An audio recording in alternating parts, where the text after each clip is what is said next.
This is my first experience with you here. Well, this is my first experience with you. Congratulations. Thank you. So I have a mundane question. There are no mundane questions. Oh, great. That's good to know. Thank you. Is it important to you? Yes, it is. Why would you consider it mundane then? Because I felt like everyone else was asking questions that pertain to Big other cosmic issues. Yes, and I The daily questions of physical life are just as spiritual as any other question. You understand? Yes, thank you. Equality to all. Yes. If it is important to you, it is not mundane. Thank you. All right. What is your question? My question is, I'm in a work environment where I want to know what my purpose there is and how soon can I get unstuck to create the life that I really want, that I prefer. Right. The way we usually go about exploring this issue is to ask you a question, and certainly not a mundane one at all. The question we ask is, are you doing what excites you the most in life or not? No. Thank you for your honesty. The next question is, when will you choose to do what excites you the most in life? Bigger question.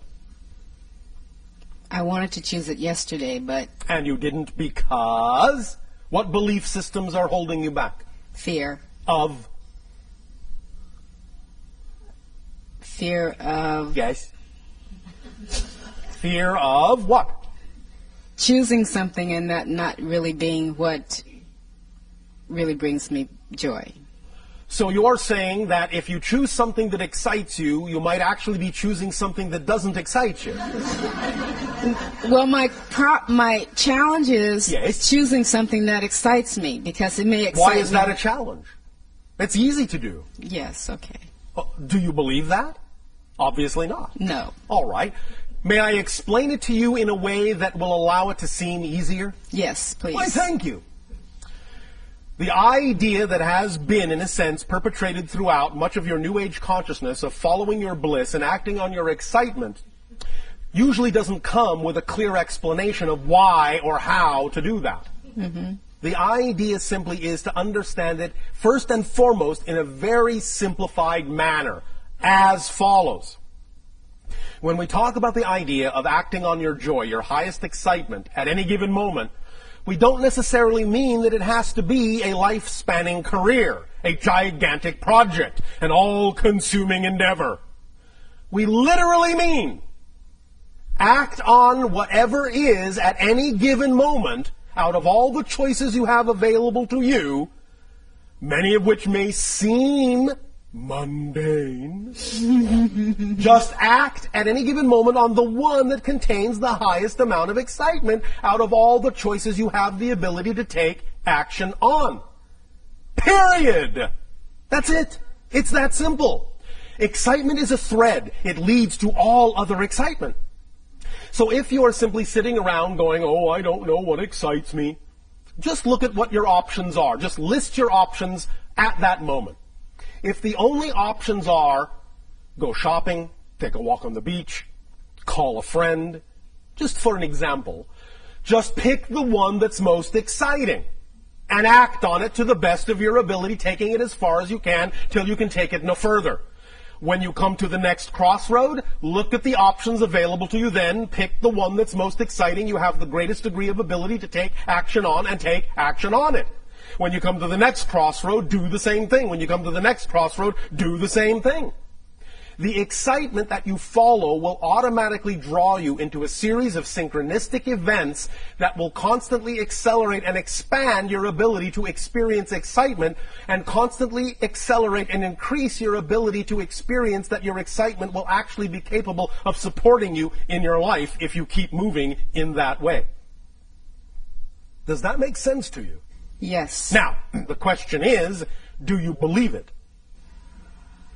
Because the idea is that when we, first of all, offer the idea that all you have to do at any given moment is simply choose out of the relatively normal options available to you, if you can't think of any all-encompassing excitement, if you just choose the most exciting option out of whatever's available to you and act on it, when we offer that suggestion up, very often the first thing that comes out of the human mind is, but that's not connected to this, or how can that support me? I don't understand. You don't have to understand. That's the beauty of it. The idea is that your physical mind is not designed, never was, and never will be designed to understand how things will happen. It is not designed to understand or comprehend how something that you act on that excites you will bring you the thing you need somewhere down the line. So you don't have to think about how that's going to happen. All you have to do is act on it knowing that it will. Because the human mind is only designed to experience how things are happening. That's it. The human mind is only designed, the physical mind is only designed to understand the physical experience. The mechanism of how these things come to you come from a higher realm that is beyond the purview of the physical mind to comprehend or understand or be able to completely perceive. So you need to stop doing the job of the higher mind, let the higher mind do its job, and bring you these things as you need them in the way that it benefits you best.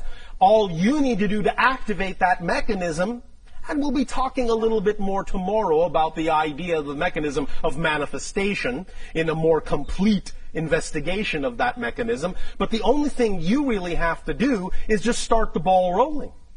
By acting on whatever excitement you are capable of acting on, and thus then by doing so, acting as an example to the higher mind, proving that you're willing to move in that direction so that the higher mind can go, finally she is willing to act in that vibration, so I can now give her more of that vibration, more things that are representative of that vibration, because she is showing by her behavior that she's willing to act on it. But if you're not willing to act on your excitement, why should the higher mind give you something to act on if you're not going to act on it? You see, you have to clear the space by acting on what you are capable of acting on before you make room for something bigger to come in. Because if you're not going to act on what you've got, well, higher mind is not going to do pointless things and give you things you're not going to act on. So you simply stop the whole process of your excitement expanding. Does that make sense mechanically? Yes. Are you willing to believe that you can act on your excitement and know that it will lead you where you need to be led? Yes. Trusting the synchronicity that will occur? Yes. We'll see. But that's the basic explanation of how it works. So when you say you have a difficult time figuring out what excites you, I apologize, but we actually don't believe you. Because it's really simpler than you think. You're just having a difficult time understanding a clear definition of excitement and following it. You follow?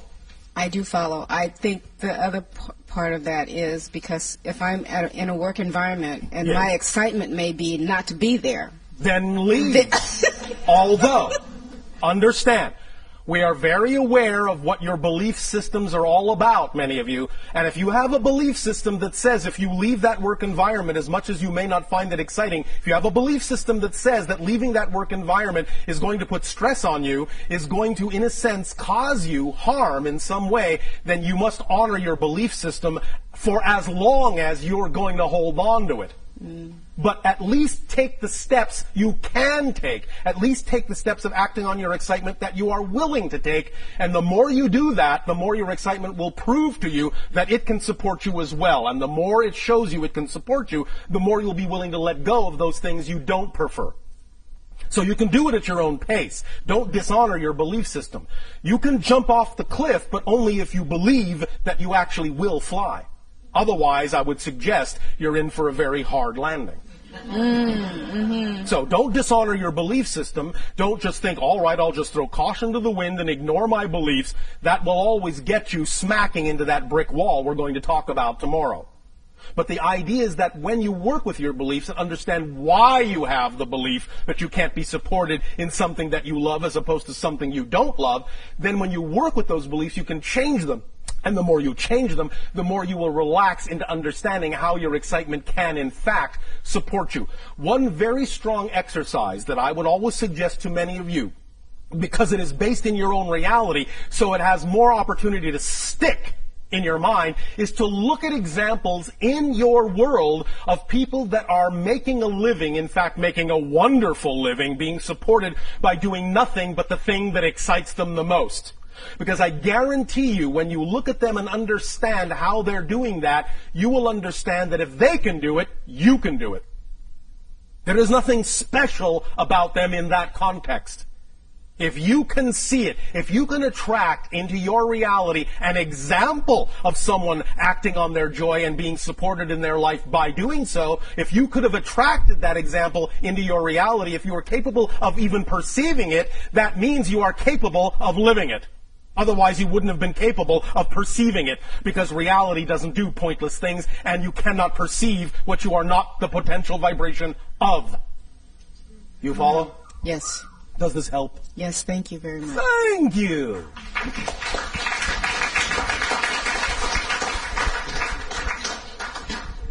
That was exciting.